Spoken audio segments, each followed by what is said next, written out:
continuar con lo que veníamos viendo en encuentros anteriores, donde habíamos presentado la posibilidad que se tenía desde el punto de vista de la microscopía, de fondo claro, electrónica, coloraciones, sin coloraciones, es decir, toda una serie de observaciones que permiten recabar información sobre los caracteres morfológicos de los microorganismos, los cuales son muy interesantes.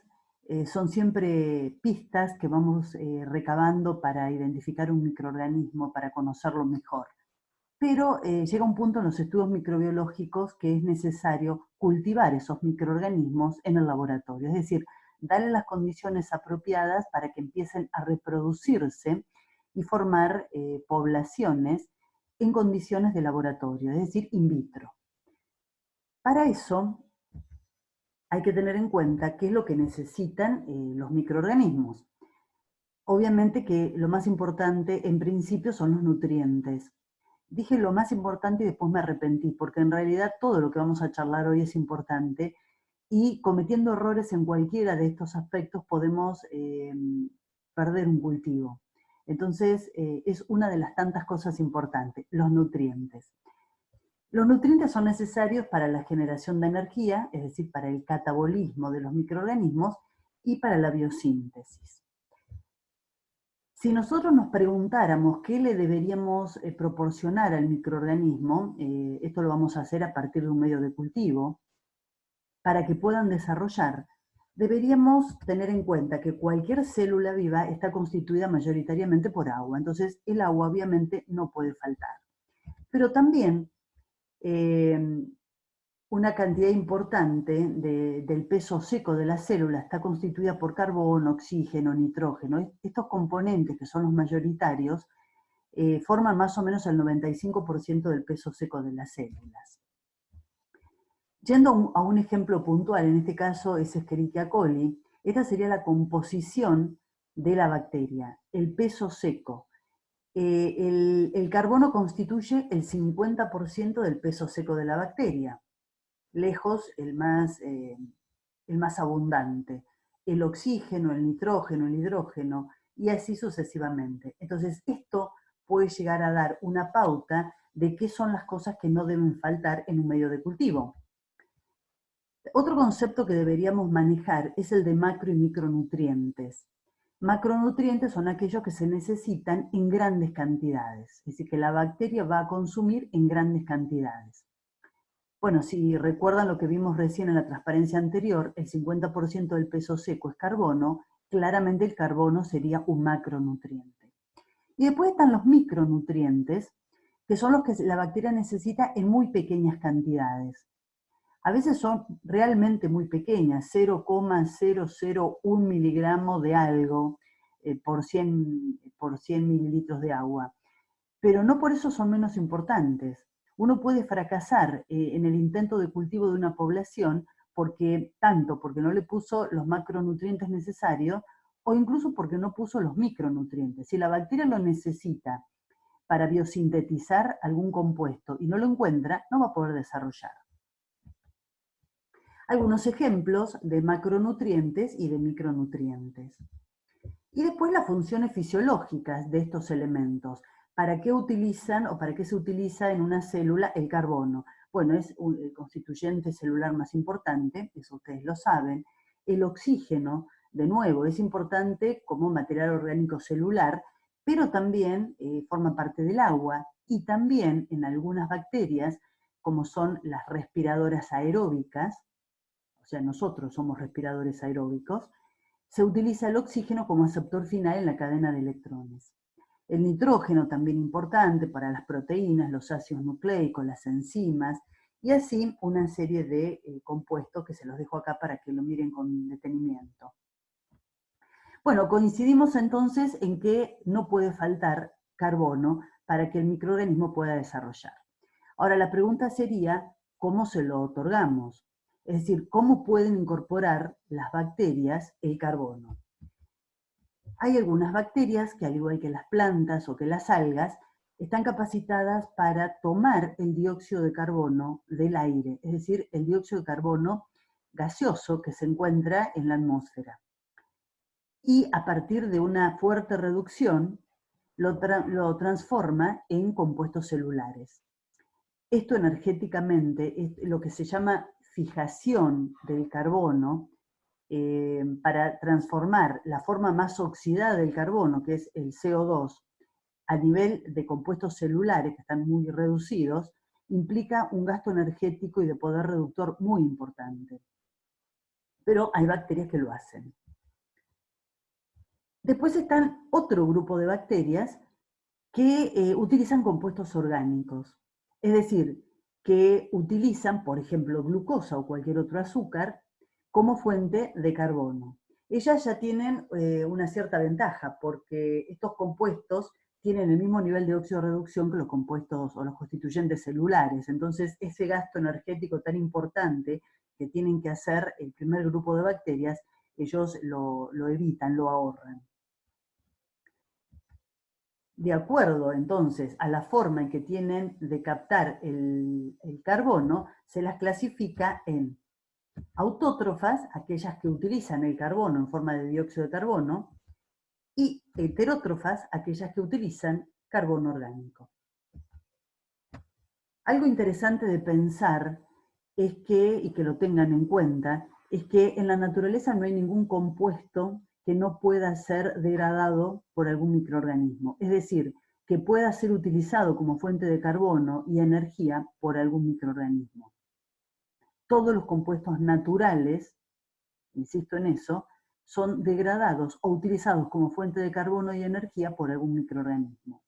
Y también, si ustedes recuerdan, la conversación que tuvimos en la primera clase, cuando yo les pedí que me permitieran reivindicar a los microorganismos y mostrarles la verdadera dimensión del mundo de los microorganismos en el mundo en que vivimos, yo les decía que había sido descubierta una bacteria en un trabajo japonés del año 2016 que degradaba PET, que es una molécula orgánica sintética, las famosas botellitas que utilizamos todo el tiempo. Y hay bacterias que lo degradan, es decir que es cuestión de darle tiempo solamente al gran laboratorio que es la naturaleza para encontrar alguna vía metabólica que pueda degradar lo que nosotros generamos permanentemente. Hay microorganismos que son sumamente versátiles metabólicamente y esta Pseudomonas es un ejemplo. Pseudomonas es un género muy distribuido en la naturaleza. Sobre este género vamos a hablar en distintos momentos de la materia y por distintas razones, pero se los voy dando como para que lo recuerden. El género es Pseudomonas y en este caso la especie es Multiborans. Y como su nombre lo indica, pueden utilizar como fuente de carbono una enormidad de moléculas distintas, de compuestos distintos. Alrededor de 99 compuestos pueden ser utilizados por esta bacteria como fuente de carbono. Por otro lado, hay otras que son sumamente específicas y exigentes en cuanto a la fuente, y si no la tienen, directamente no desarrollan. Por ejemplo, las bacterias celulolíticas, las que son capaces de degradar papel, utilizan solamente celulosa como fuente de carbono y energía. Si no hay celulosa, no desarrollan. Y otras como la del metano, que solamente utilizan metano o metanol como fuente de carbono y energía. Eso para que vean la diversidad que puede haber en la naturaleza. Otro grupo de bacterias que merecen ser mencionadas, porque las van a encontrar en los libros de texto, son las que se llaman capneicas o capnoicas o capnófilas. Cualquiera de esos términos es correcto y son sinónimos, de hecho. Estas bacterias, en principio, recuerden, son heterótrofas, es decir, utilizan fuentes de carbono orgánicas, pero necesitan de tener un aporte extra de dióxido de carbono en los momentos iniciales del crecimiento. Eso se llama fijación heterotrófica de carbono y no lo está utilizando, insisto, que quede claro esto, como fuente de carbono. Ni siquiera lo utiliza el dióxido de carbono como aceptor final de electrones en una cadena transportadora. Lo usa, por ejemplo, para la biosíntesis de ácidos grasos, para la regeneración de intermediarios del ciclo de Krebs, es decir, básicamente para carboxilaciones en diversas rutas metabólicas, tanto del anabolismo como del catabolismo.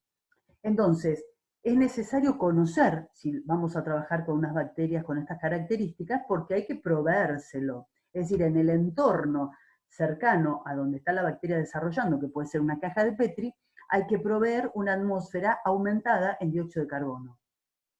Darle un 5 a un 10% de dióxido de carbono. Hay métodos muy simples, sobre los cuales ya hablaremos en su momento, para lograr esto. Muy simples y muy baratos, por otro lado. Bueno, eso es en cuanto al carbono. ¿Qué pasa con otro componente fundamental que es el nitrógeno? Por supuesto que también debemos considerar que la bacteria en cuestión, la que queremos desarrollar en el laboratorio, tenga manera de obtener el nitrógeno, de la manera en que ella lo necesite. Es decir, dándole una fuente oxidada del nitrógeno como los nitratos o una fuente reducida como los aminos o alguna sal de amonio. O bien, si es una bacteria que es capaz de fijar el nitrógeno atmosférico. De ellas también hablamos en esta clase inicial que yo les mencionaba recién, cuando les decía que hay microorganismos que tienen una gran importancia desde el punto de vista agrícola. Los cultivos necesitan nitrógeno en el suelo para poder tener buenos rendimientos. Y hay suelos que son pobres en nitrógeno o que se empobrecen a lo largo del tiempo. Entonces, los agrónomos aconsejan en estos casos la fertilización, es decir, comprar compuestos químicos como la urea granulada y agregarla al suelo. Otra alternativa para ciertos cultivos es la de utilizar inoculantes, que son bacterias, es decir, lo que se agrega al suelo son bacterias, no cualquier bacteria, sino algunas que tienen la capacidad de fijar el nitrógeno atmosférico. De nuevo estamos ante bacterias que toman el nitrógeno gaseoso que se encuentra en el aire y lo reducen a nivel de oxidorreducción de los compuestos celulares. Es decir, que de esa manera quedan a disposición de, en este caso, de la planta, pero también a disposición de la bacteria, obviamente. Creo que esta micrografía electrónica ya se las había mostrado. Lo que ustedes ven acá es una raíz de una planta y esto que ven acá son las bacterias asociadas simbióticamente. Se benefician las dos, la planta porque tiene una fuente permanente de nitrógeno, de compuestos nitrogenados, fácilmente disponibles para ella, y por otro lado la bacteria porque tiene protección y nutrientes. Siempre la zona, los agrónomos la llaman rizosfera, cuando hablan de la microbiología de la raíz, es decir, la zona que está cercana a la raíz es una zona rica en nutrientes, y a la bacteria le conviene estar ahí. Otra cosa que es importante incluso pensarlo como funcionamiento de los microorganismos. Muchas de estas bacterias, que son capaces de fijar nitrógeno, lo pueden hacer de una manera opcional. En microbiología nosotros decimos que es facultativo, cuando algo lo pueden hacer o no, dependiendo de las condiciones. Entonces son fijadoras de nitrógeno facultativas. Es decir, si tienen estas bacterias a disposición algún compuesto nitrogenado apropiado, directamente la abundancia de esos compuestos nitrogenados actúan como represores y no se expresan los genes que están involucrados en las vías de fijación de nitrógeno. En cambio, cuando estos compuestos empiezan a escasear, se desreprimen esas vías, a nivel genético estamos hablando, y se expresan esos genes que le permiten a la bacteria fijar el nitrógeno. Como dijimos antes, en el caso de las bacterias que son capaces de fijar dióxido de carbono, son rutas metabólicas muy caras energéticamente.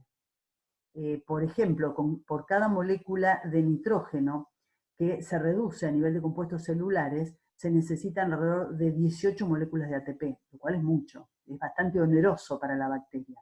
Pero cuando no hay disposición de nitrógeno, le viene muy bien poder hacerlo, porque de lo contrario no podría desarrollar.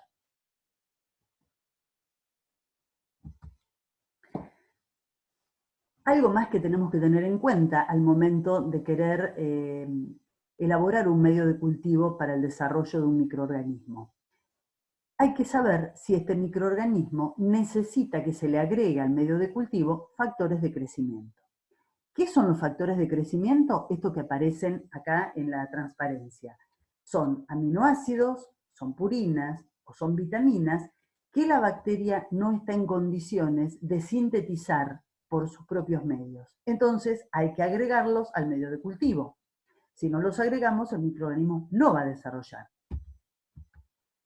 Y nuevamente hay una clasificación de las bacterias de acuerdo a que necesiten el agregado de factores de crecimiento o no. Las bacterias auxótrofas, ojo, no confundir con autótrofas.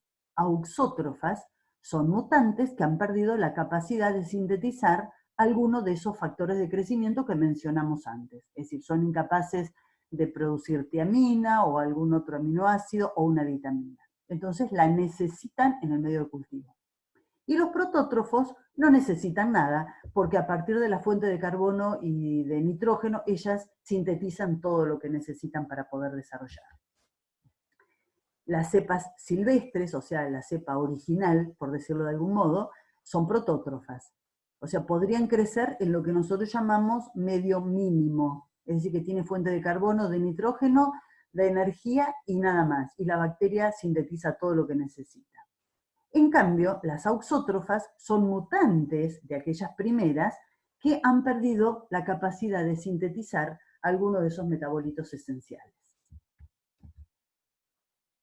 Bueno, hablamos entonces de cómo obtienen el carbono, del nitrógeno.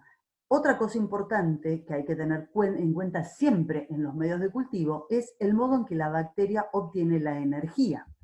Hay bacterias capaces de obtener la energía a partir de la luz, de la energía solar, y esas bacterias son las llamadas fotótrofas, como las plantas, como las algas. Hay otras que obtienen la energía a partir de compuestos químicos y se llaman quimiótrofas. Es decir, toman una molécula química y la escinden, la rompen, liberando la energía que está contenida en esos enlaces. Estas últimas, o sea, las quimiótrofas, pueden utilizar compuestos orgánicos, es decir, la glucosa, en cuyo caso se llaman quimio-organotrófos. La palabra un poco es larga y es compleja por ahí, pero si se ponen a analizarla, quimio es porque utilizan energía química y organotrofa porque es una molécula orgánica. Y quimio-litótrofa son aquellas que utilizan energía química pero de compuestos inorgánicos. Por ejemplo, el hidrógeno. Hay bacterias que pueden utilizar el hidrógeno gaseoso, como les pongo ahí el ejemplo, para obtener la energía. Hay también bacterias que utilizan compuestos azufrados o de hierro. Hay una gran variedad. Y lito, para darles una pauta de por qué se llaman así, lito quiere decir en griego piedras y hace alusión a que son medios muy minerales, ¿no? Muy inorgánicos en los cuales desarrollan estas bacterias. Otras que me parece que también es importante que ustedes tengan en cuenta son un grupo de bacterias que son incapaces de crecer en un medio de laboratorio sintético. Es decir, por más que ustedes le pongan todos los nutrientes y factores de crecimiento, no van a desarrollar. Estas bacterias tienen un problema o una característica, que es que son incapaces de producir por sí mismas energía. O sea, son deficientes en las rutas metabólicas productoras de energía y también carecen de la forma de almacenar la energía. Por lo tanto, necesitan crecer en el interior de células, como si fueran un virus. Ojo, no son virus, son bacterias. Tienen DNA, tienen RNA, tienen una pared que es de peptidoglicano, son bacterias, pero son deficientes desde el punto de vista energético. Por lo tanto, son parásitos intracelulares estrictos, no pueden vivir solas en un medio sintético. Y dentro de ellas hay dos géneros que Rickettsia seguramente nunca lo escucharon, pero clamidias posiblemente sí, sobre todo porque hay una enfermedad de transmisión sexual producida por una clamidia, que es la clamidia trachomatis, que es una enfermedad que está tomando lamentablemente mucho protagonismo dentro de la población juvenil y que pasa muchas veces inadvertida, porque sobre todo en la mujer es asintomática y si no es tratada correctamente a la larga puede traer problemas de infertilidad. Es la clamidia, hay que tenerla en cuenta. Bueno, entonces, vamos a hablar de los tipos tróficos, es decir, tenemos que saber al momento de decidir cultivar en el laboratorio un microorganismo cuál es su tipo trófico, qué tipo de fuente de carbono utiliza, acuérdense si es autótrofo o heterótrofo, y qué tipo de energía utiliza. Y ahí surgen las combinaciones y surgen los llamados tipos tróficos. Por ejemplo, una bacteria que es fotoautótrofa quiere decir que utiliza energía solar, por eso lo de foto, y autótrofa, que es capaz de fijar dióxido de carbono del ambiente. Fotoheterótrofa. Foto quiere decir que la energía es la lumínica y heterótrofo, el carbono es orgánico. Quimioautótrofa, energía química, carbono, dióxido de carbono, fija dióxido de carbono del aire. Y quimioheterótrofa, dentro de este grupo está la mayor parte de las bacterias que producen enfermedades en el hombre o en los animales, que utilizan energía química y carbono orgánico. Es decir, la mayor parte de las bacterias que vamos a trabajar nosotras en este cursado pertenecen a este grupo. Eso es en cuanto a los nutrientes, lo que ellas necesitan y la manera en que hay que otorgárselos, siempre que conozcamos su tipo trófico. Pero eso no es todo. A pesar de ser un buen medio de cultivo, con todo lo que la bacteria necesite, podemos fracasar, como les decía en un principio, si no se les da las condiciones de cultivo apropiadas, las condiciones ambientales, es decir, la caja de Petri donde está el medio y el cultivo de la bacteria donde acabo de sembrarla, tiene que ser ubicada en lugares determinados, en donde, en la estufa 37 o la dejo en la mesada a temperatura ambiente o la pongo en la heladera. Dejo que esté en presencia del oxígeno o no, la puede perjudicar. Bueno, todo eso es lo que son los factores ambientales que también son importantísimos al momento de lograr o no el crecimiento en el laboratorio. Uno de estos factores, yo creo que uno de los más importantes, es la temperatura a la cual se va a incubar ese microorganismo para que dé una población. Todos los microorganismos tienen una temperatura óptima de crecimiento y también rangos de temperatura donde pueden crecer. O sea, si la temperatura óptima de crecimiento es de 37 grados de una bacteria, por ejemplo una Escherichia coli, no quiere decir que si yo la pongo a 35 se muere, o si la pongo a 38 se muere. Entonces, por eso siempre tienen una temperatura óptima y temperaturas cardinales, una mínima y una máxima. Para que se entienda un poco mejor, creo que este gráfico es bastante esclarecedor. Si ustedes estuvieran graficando, en principio obteniendo datos y después esos datos volcándolos a un gráfico de cómo crece una población a medida que cambia la temperatura, tendrían un gráfico con estas características. Si ustedes se fijan, no tiene números, porque tampoco es importante, porque independientemente de cuál sea el rango en que desarrolla una bacteria, siempre la tendencia o el dibujo va a ser igual. Entonces, como dijimos, tiene una temperatura mínima, una temperatura máxima, que son las temperaturas cardinales, y la temperatura óptima. ¿Cómo sabemos por qué decimos que esta que está acá es la temperatura óptima? Porque si ustedes van al eje de las IES, donde están graficando velocidad de crecimiento, van a ver que a esta temperatura el cultivo tiene la máxima velocidad de crecimiento. ¿Sí? Si ustedes se ubican a esta temperatura, la población también está creciendo, pero a una velocidad de crecimiento más pequeña. Si ustedes se ponen acá, es una temperatura superior a la máxima, superior a la óptima, también está creciendo, pero a una velocidad más chica. Si ustedes se van alejando de la temperatura óptima hacia las temperaturas más bajas, cada vez la velocidad de crecimiento de esa población es más chica. Esto tiene una aplicación práctica enorme. Y estoy segura que ustedes lo hacen todos los días de su vida en casa sin pensarlo. Cada vez que ustedes sacan de la heladera, esta mañana cuando desayunaron, sacaron la leche, hicieron el café con leche y volvieron a guardar el sachet en la heladera. ¿Por qué? ¿Por qué no lo dejaron sobre la mesada? Justamente lo que ustedes están haciendo, cada vez que meten algo en la heladera, es alejar esa población de bacterias que puede estar en el alimento de la temperatura óptima para lograr que la población crezca a la menor velocidad posible y por lo tanto la vida útil de ese producto, el sachet de leche por ejemplo, sea más larga, o sea, no se les ponga fea, ¿no? Si ustedes se ponen a pensar, esto es lo que hacen cada vez que ustedes ponen algo en la heladera. ¿Qué pasa a partir de aquí? Esta dijimos que es la temperatura mínima. ¿Qué valor tiene en grados centígrados? Depende qué bacteria estemos estudiando. Pero sea cual fuere la temperatura, ¿qué pasa a medida que nos vamos más abajo de esa temperatura mínima? Nos alejamos hacia valores cada vez más fríos de esa temperatura. ¿Qué pasó? ¿La población se murió? Claramente no hay crecimiento.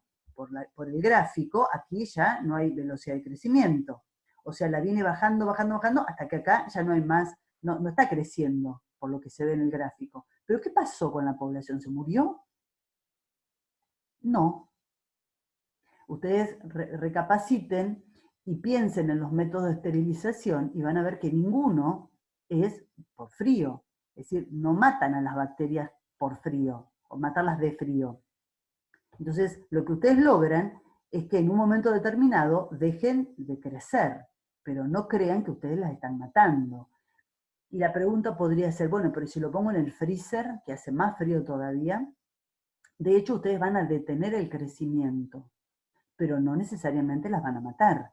No crean que si ustedes ponen algo, un alimento de una calidad bacteriológica discutible, en el freezer lo van a mejorar.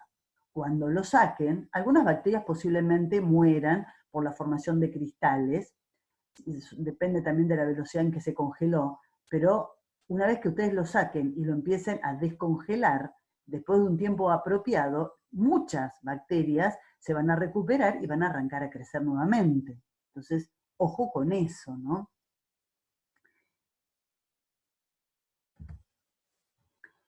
¿Por qué deja de crecer a una determinada temperatura? Por un problema, en principio, en las membranas. Las membranas bacterianas son sumamente fluidas. De hecho, hay un esquema que es el de mosaico fluido. Vamos a ver membrana citoplasmática en las próximas clases, pero si ustedes leen los papers dicen que tiene la fluidez del aceite de oliva y es sumamente importante para los sistemas de transporte que así sea. A medida que la temperatura va bajando, llega un momento en que la membrana se gelifica, entonces todos los procesos de transporte se van enlenteciendo, por eso crece más lentamente, y en un momento determinado cesan. Por otro lado, también ustedes saben que el funcionamiento enzimático, la velocidad de reacción de las enzimas va disminuyendo con la temperatura. Ahora, ¿qué pasa si nos vamos para el lado opuesto? Es decir, nos acercamos a la temperatura máxima, que no sé si lo notaron, pero la temperatura máxima está bastante cerca de la temperatura óptima. La temperatura óptima está bastante lejos de la mínima, esto pasa siempre, pero bastante cerca de la máxima. Bueno, ¿qué pasa a esa temperatura máxima y a partir de ahí? Cuando nos acercamos a esa temperatura máxima, de vuelta, que va a cambiar dependiendo del grupo de bacterias, hay un tema con las membranas también, pero empieza a haber una desnaturalización de las membranas y si hay ruptura de la membrana citoplasmática, obviamente que hay muerte celular. Hay también un problema con las enzimas, con todas las proteínas celulares, se desnaturalizan. Y si seguimos aumentando la temperatura, hay muerte celular. Aquí sí no hay dudas. Las altas temperaturas tienen un efecto muy nocivo sobre las poblaciones bacterianas. Ahora, después vamos a ver a qué llamamos altas temperaturas. Nuevamente, hay una clasificación de las bacterias de acuerdo a la temperatura óptima a la cual desarrollan. Las psicrófilas, que son las que desarrollan a bajas temperaturas, temperaturas de la heladera más o menos, ¿dónde se encuentran en la realidad estas bacterias? Bueno, pueden estar contaminando cámaras frigoríficas, por ejemplo, pueden estar en el mar, sobre todo en zonas de mar abierto las temperaturas son bajas, en la Antártida o en el Polo Norte.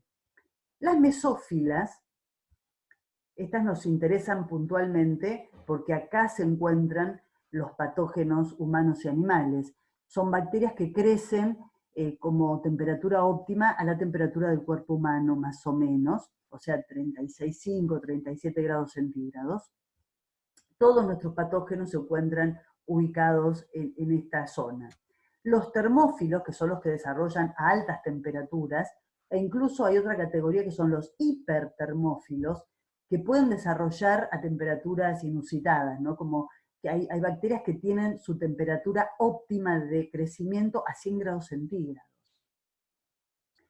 Y después hay otro grupete que son los psicrotrofos. Y se los menciono porque pueden llegar a traernos dolores de cabeza, sobre todo en la industria de los alimentos. Estas bacterias psicrótrofas son mesófilas.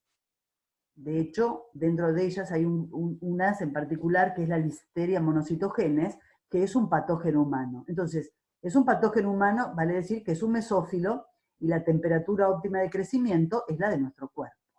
Pero puede desarrollar a temperatura de la heladera, de refrigeración. Con lo cual, es un tema, porque en general el resto de las bacterias que producen enfermedades transmitidas por los alimentos cesan el crecimiento cuando se ubican en la heladera. Esta no, puede seguir creciendo. No solamente que sobrevive, todas sobreviven a temperatura de la heladera, sino que puede seguir aumentando el número. Eso las transforma en un dolor de cabeza en la industria de los alimentos. Y esto como ejemplo, se los doy por dos razones. Primero, porque el que la descubrió fue Brock.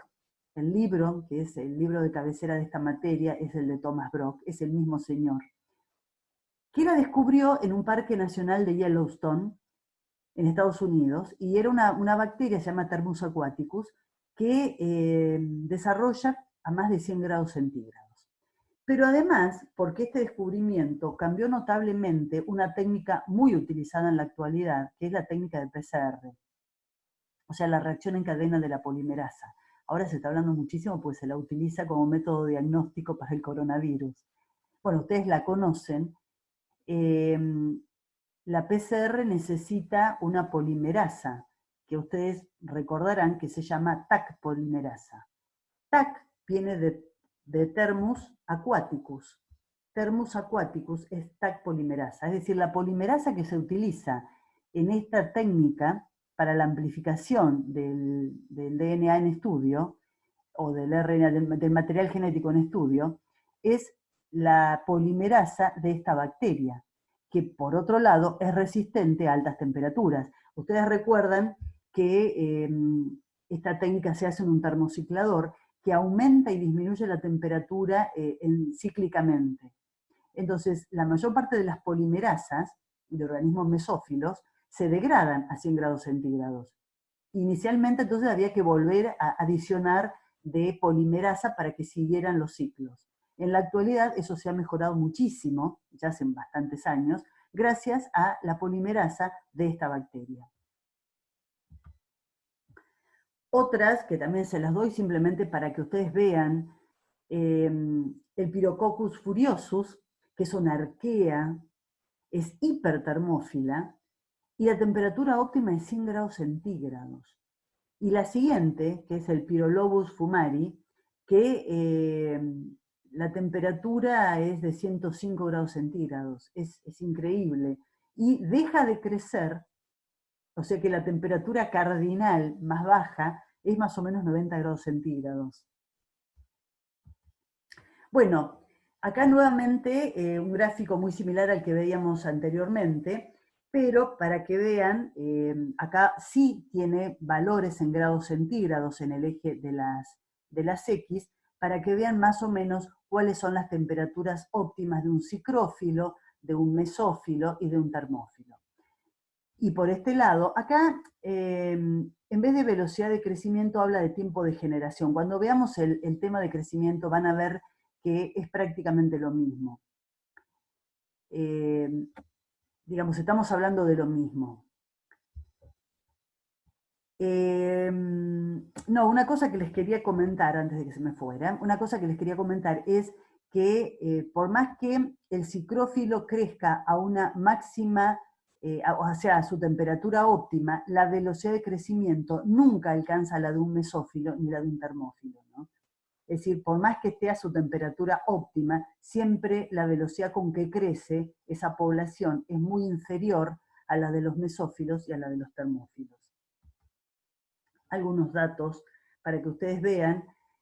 Acá están lo que hablábamos de las temperaturas cardinales y las temperaturas óptimas de distintos grupos de microorganismos.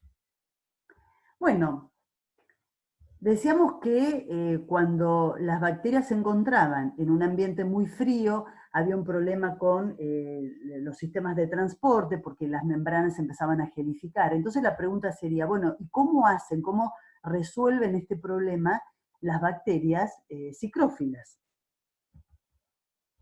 En principio tienen enzimas que son resistentes al frío, tienen sistemas de transporte de estas características también, y sobre todo, a nivel de la membrana, tienen una mayor proporción de ácidos grasos insaturados y en algunos casos hasta poliinsaturados. Eso las ayuda a mantener fluidez en la membrana a unas muy bajas temperaturas. ¿Qué pasa en el rango contrario? Decíamos que se desnaturalizaban las enzimas, se destruía, se lisaban las membranas a altas temperaturas. Bueno, ¿qué hacen las termófilas y las hipertermófilas para poder sobrevivir en estas condiciones? Las enzimas son termorresistentes, también los ribosomas. Las membranas tienen una mayor proporción de ácidos grasos saturados en vez de insaturados como en el caso anterior. Y en las arqueas, que son hipertermófilas, en su membrana citoplasmática, en vez de tener ésteres de ácidos grasos con glicerol, como en el caso de la mayor parte de las bacterias, de las eubacterias me refiero, ¿no? Y de las eucariotas también, tienen éteres de hidrocarburos que se unen al glicerol. Esto ya lo vamos a ver cuando veamos las membranas. Y algunas tienen una particularidad más, que en vez de tener una bicapa lipídica en la membrana, tienen una monocapa, lo cual le da una gran estabilidad a la temperatura. Bueno, como decíamos antes, lo que charlábamos, ¿no? Que a temperaturas de congelación cesa la reproducción bacteriana, pero no necesariamente se mueren. Una cosa que ocurre también a temperatura de congelación, que también tiene que ver con el cese del crecimiento, es que no hay agua. El agua se congela, a 0 grados centígrados el agua pura se congela. Si es agua de mar, necesita temperaturas más bajas, como menos 2,5 grados centígrados. Pero en definitiva se congela. Por lo tanto, la bacteria tiene un doble problema. El problema de la temperatura en sí mismo y de la ausencia de agua disponible necesaria para el crecimiento. Bueno, una nueva clasificación, perdón, es simplemente porque lo van a encontrar en los libros. Hay algunos microorganismos que tienen un rango de crecimiento, cuando hablamos de temperatura sobre todo, muy amplio. Es decir, pueden seguir creciendo aún con variaciones muy amplias de la temperatura. Esos se llaman euritérmicos.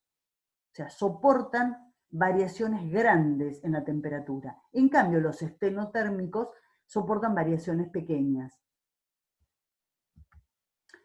Bueno, otro tema también hay que tener en cuenta es el pH para el crecimiento de las bacterias. ¿El pH de qué? Y del medio de cultivo. El medio de cultivo que elaboramos, al cual le pusimos todos los nutrientes que teníamos previstos, tiene que tener un pH determinado. En general, las bacterias con las cuales vamos a trabajar son neutrófilas, es decir, desarrollan a un pH cercano a 7, 6,5, 7,5 más o menos, en esos rangos. Hay bacterias que son acidófilas y hay bacterias que son alcalófilas. Siempre que la palabra diga filo, quiere decir que necesitan, porque una cosa es que la bacteria resista la temperatura o resista la acidez del medio, en cuyo caso sería termoresistente o en este caso ácido resistente, que soporta esa condición, por más que no sea la óptima.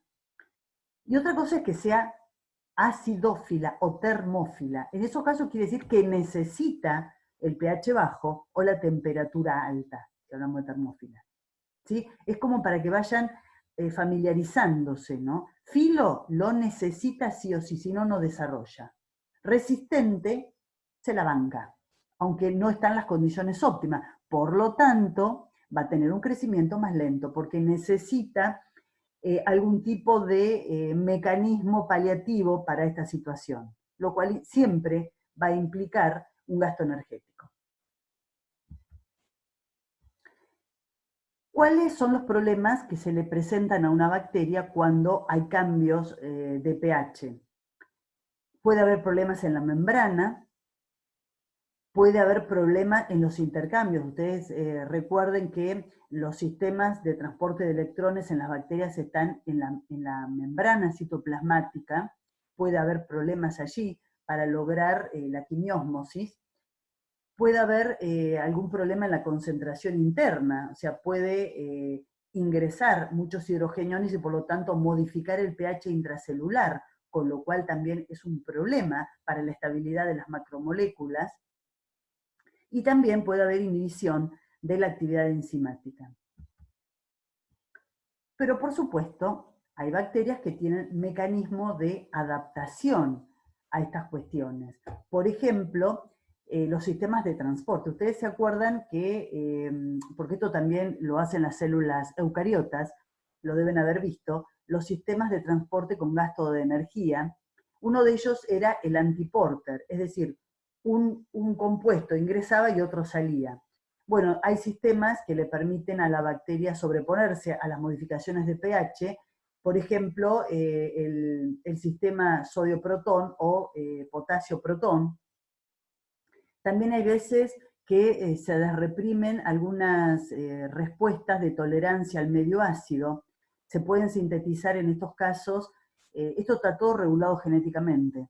Se pueden sintetizar ATPasas que traslocan protones, es decir, si la bacteria está en un medio ácido y para evitar el ingreso de los protones y la acidificación del citoplasma celular, lo expulsan rápidamente al medio, hacia afuera, y si no, también pueden sintetizar proteínas chaperonas que corrigen rápidamente cualquier proteína que haya sido desnaturalizada por el cambio de pH intracelular.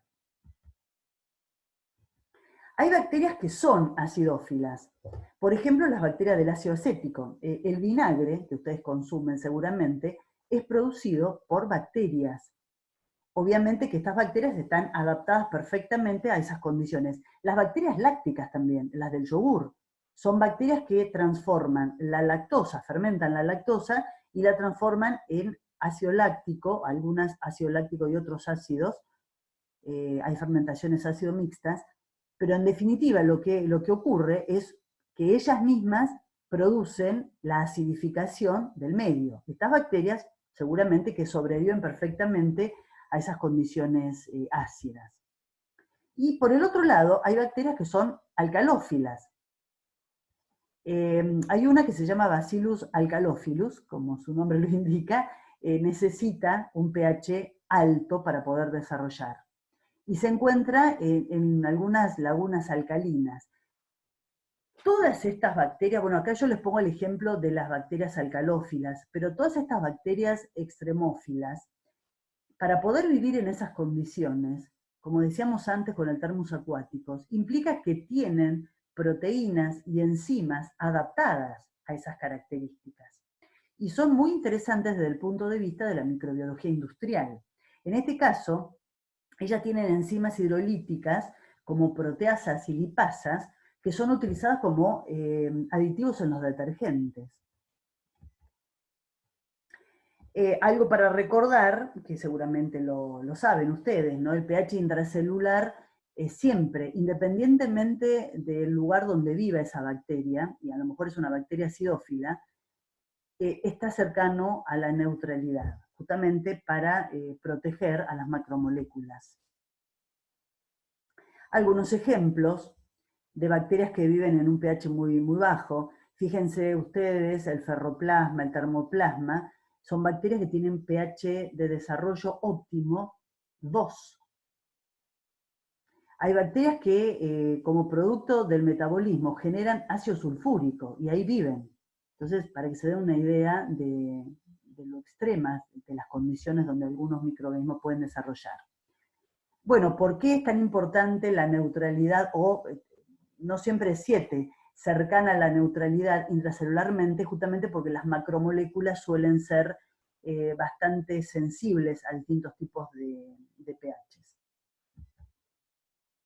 Bueno, cuando uno prepara el medio de cultivo, acá, si ustedes fueran al laboratorio harían algo así, acá tenemos un vaso de precipitado, ahí adentro se puso el agua y se agregaron todos los componentes necesarios para el desarrollo de las bacterias, y una vez que eso está disuelto, hay que esterilizarlo y tomar el pH.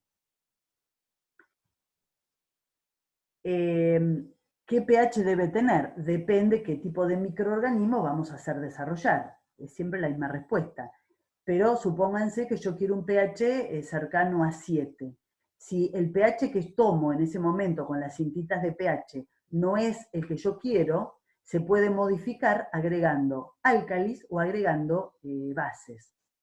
Generalmente se utiliza hidróxido de sodio, o se utiliza uno normal, o se utiliza ácido clorhídrico, uno normal, para modificar el pH para un lado o para el otro.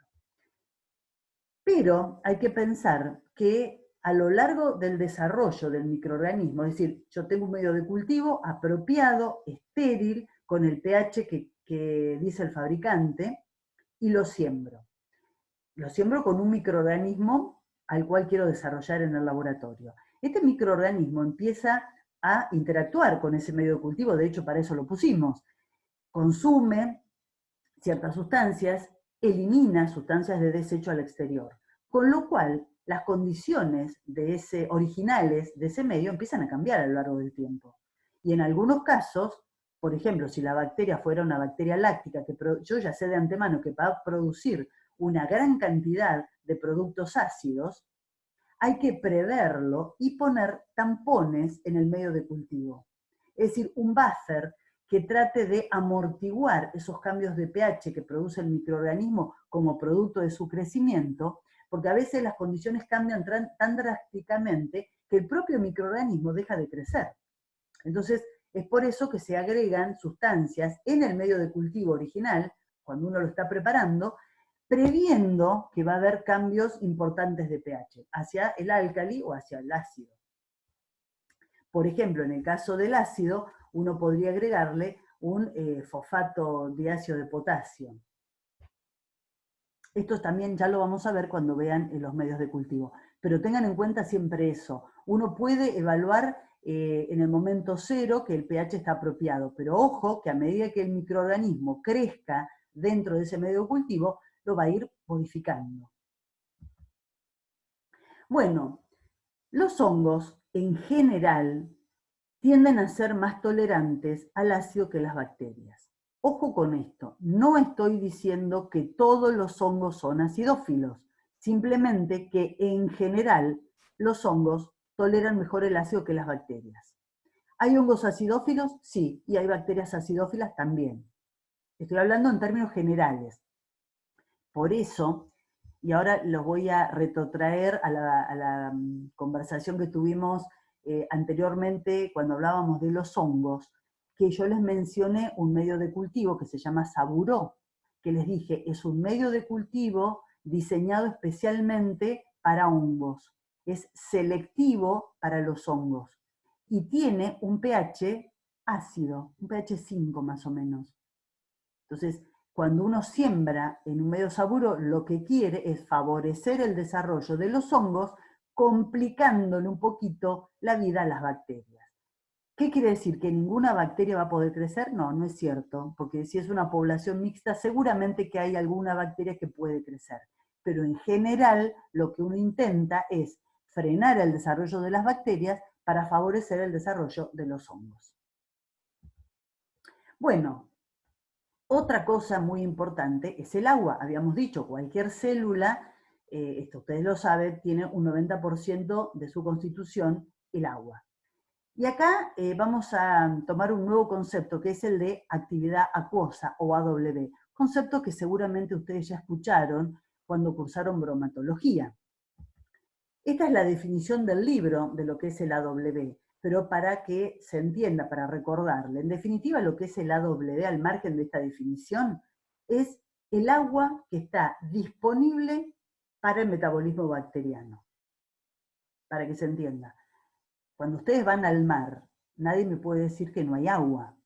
Sin embargo, el AW es muy bajo, porque tiene una alta concentración de sales, el agua del mar.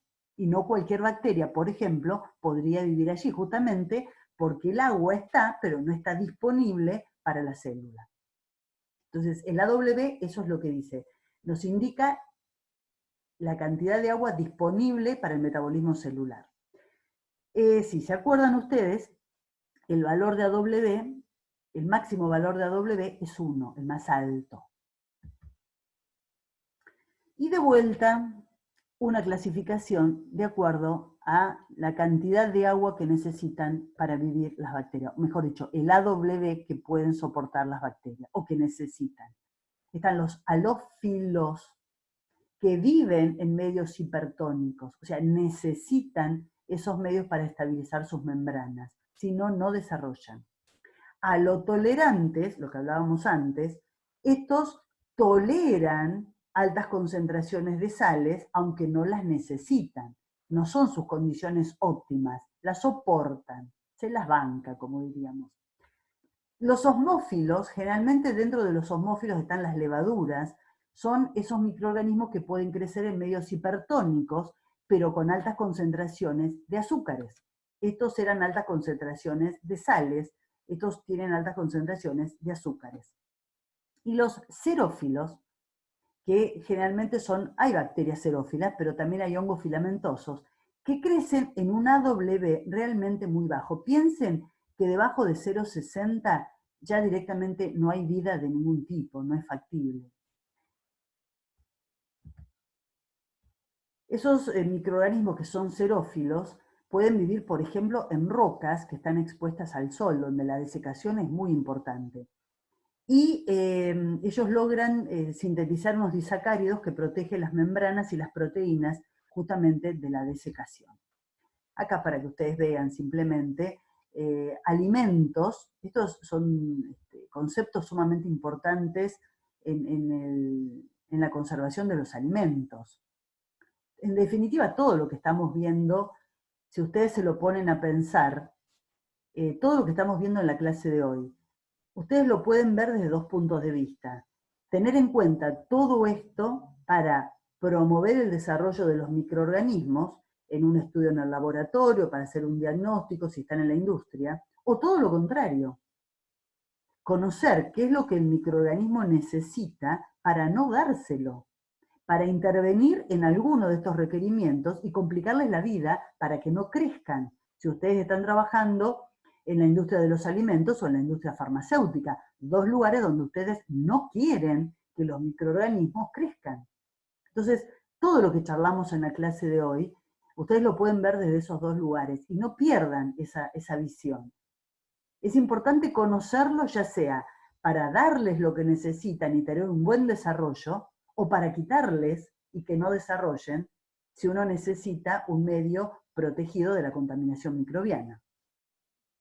Bueno, estos son lugares donde, alimentos, donde el AW es muy bajo. La miel, que justamente por esa concentración de azúcares que tiene prácticamente es imperecedera, los caramelos, las gomitas y los frutos secos. Bueno, ¿qué le pasa a un microorganismo cuando se encuentra en un medio hipertónico, por ejemplo? Si ustedes se ponen a pensar, se van a dar cuenta que tienen un problema con el ingreso de agua a la célula. Si la bacteria está en un medio hipertónico, es decir, que la concentración de solutos es superior fuera de la célula que adentro, va a tener un problema con el agua. El agua intenta salir de la célula más que entrar, lo cual es un problema. Entonces, ¿cómo hacen para superar este escollo los microorganismos que son halófilos o los halotolerantes? Ellos pueden bombear iones hacia el interior de la célula. Nuevamente utilizan el sistema de transporte activo, el antiporter. Lo que intentan es aumentar la concentración intracelular para que el agua siga ingresando. O la otra alternativa es la de sintetizar solutos orgánicos, lo que se llaman solutos compatibles. Algunos de los solutos compatibles que algunas bacterias o levaduras pueden llegar a sintetizar. Se llaman solutos compatibles porque son compatibles con el metabolismo celular, es decir, no le van a generar a la célula ningún problema osmótico.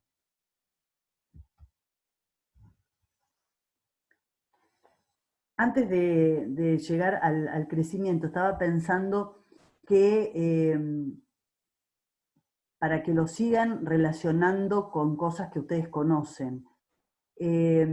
Ustedes vieron que las mermeladas, los dulces, el dulce de leche y demás, no son muy perecederos, justamente también porque tienen una alta concentración de azúcares. O si ustedes tienen o suelen comprar salmueras, por ejemplo, aceitunas en salmuera, son elementos que tienen un muy bajo AW, justamente por el tratamiento que les hacen para que perduren en el tiempo, y al cual las bacterias se les complica bastante en este sentido, ¿no? Y aunque la bacteria tuviera la capacidad de tener alguna estrategia que le permitiera sobrevivir a esas altas concentraciones, siempre implica un gasto energético, es decir, sintetizar solutos compatibles o poner en práctica ese transporte activo implica que la bacteria está destinando gran parte de su energía a tratar de compensar esta situación inhóspita que se le presenta, en vez de destinarla a crecer. Entonces, siempre lo que se logra es que la velocidad de crecimiento sea más lenta.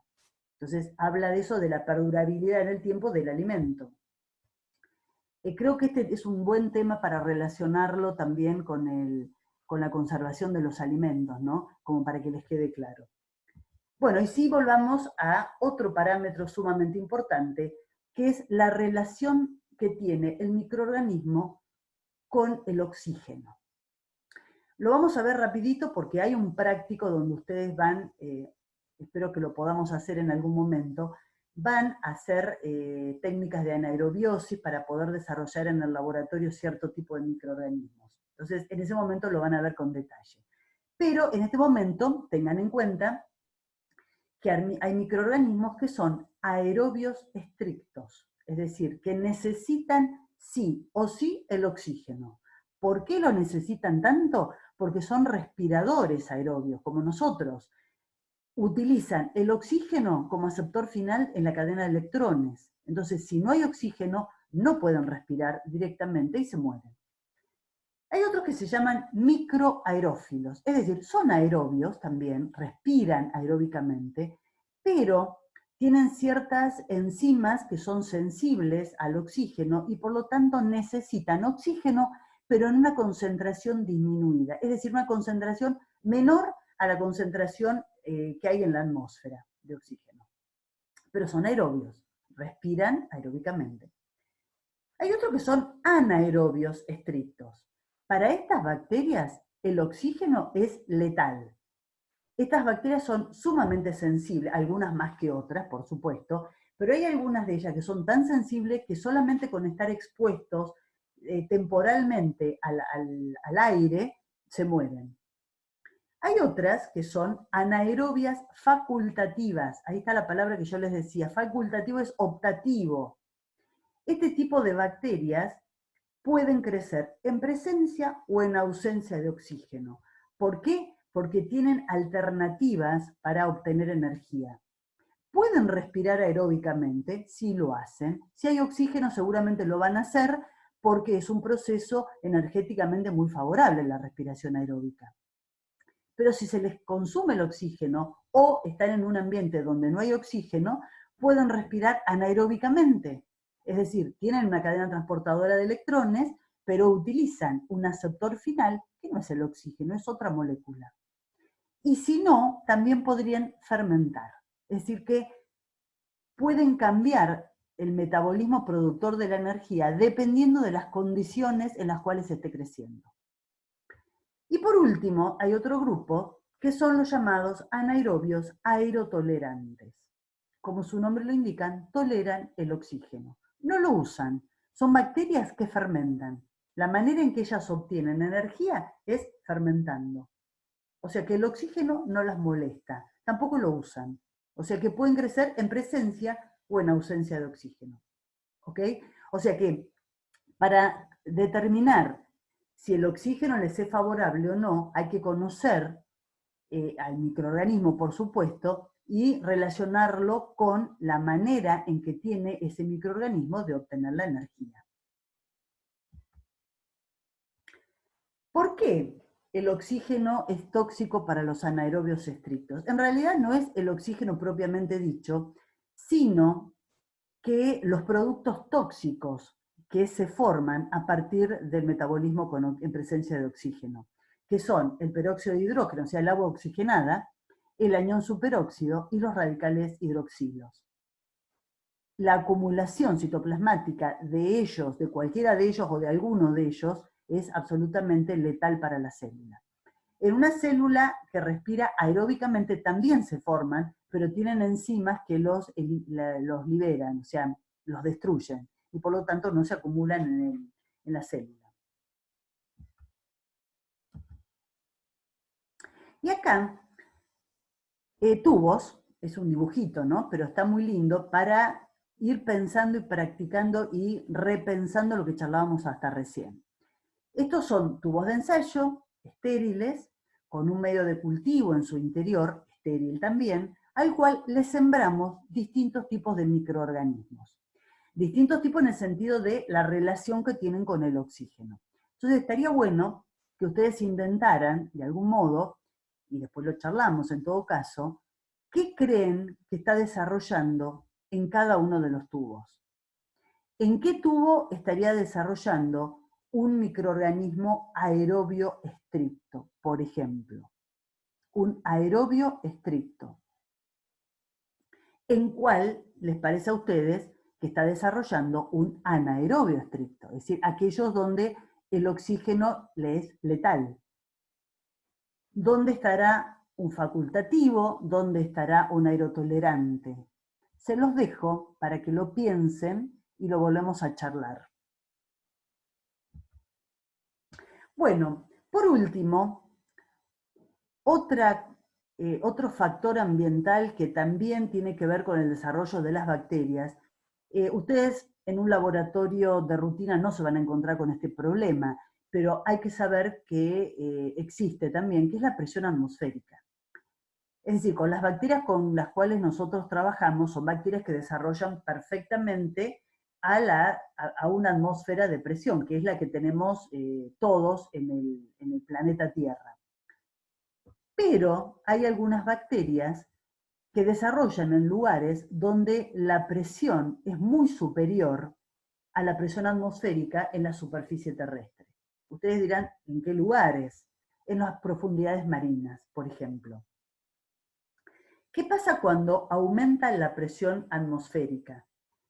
Aumenta la viscosidad del citoplasma, disminuye la capacidad que tienen las enzimas para reconocer y unirse a los sustratos específicos.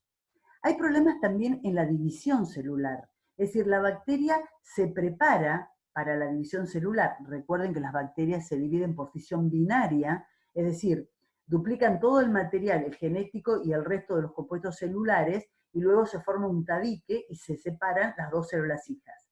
Hay problemas en ese nivel, es decir, la célula comienza a prepararse para dividirse duplica todos sus componentes, se alarga, pero nunca se forma el tabique. Por lo tanto, las células aparecen como filamentosas.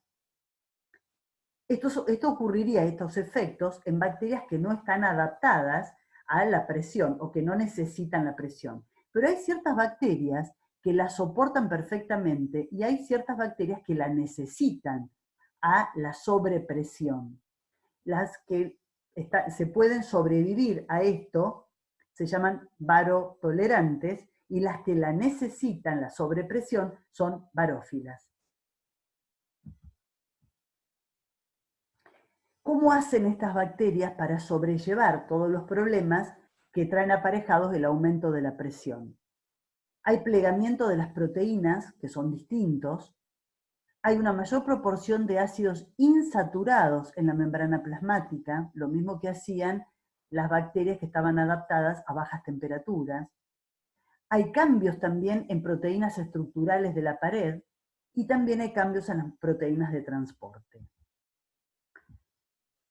Para que ustedes tengan una idea de cómo aumenta la presión a medida que nos vamos sumergiendo en el mar, posiblemente si hay algún buzo ya lo sepa esto, pero a medida que nosotros bajamos en las profundidades oceánicas 10 metros, aumenta una atmósfera de sobrepresión. O sea, a los 10 metros tenemos la presión atmosférica normal y una extra. A los 20 metros ya tenemos 2 atmósferas de sobrepresión. Hay bacterias que son las barófilas que crecen en forma óptima a 400 atmósferas de sobrepresión. Y también hay barófilas moderadas, o sea, que son las facultativas, y las extremas, que son las obligadas.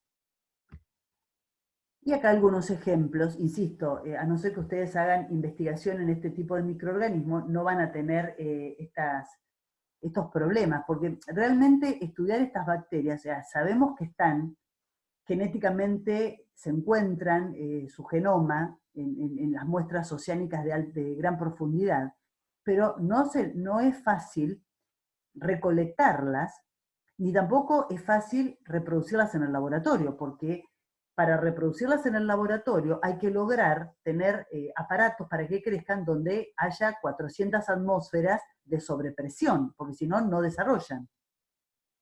Y no solamente hacerlas reproducir en el laboratorio, sino muestrearlas, porque si se toma una muestra de agua de profundidad de 4.000 metros de profundidad o 5.000 metros de profundidad y se lleva a la superficie, a medida que va subiendo, la cantidad de atmósferas es menor y finalmente antes de llegar al laboratorio la bacteria estalló. Entonces se requiere una metodología muy específica y muy compleja para tomar la muestra, para llevarla al laboratorio a sobrepresión y para seguir cultivándola y manipulándola con esa presión. Entonces, realmente es un tema bastante complejo. Pero bueno, hay que saber que existen y que tienen adaptaciones que les permiten sobrellevar todos los problemas que surgen de la sobrepresión. Bueno, y por último, para terminar el encuentro de hoy, hay veces que el tema de las presiones puede ser utilizada para la eliminación de bacterias.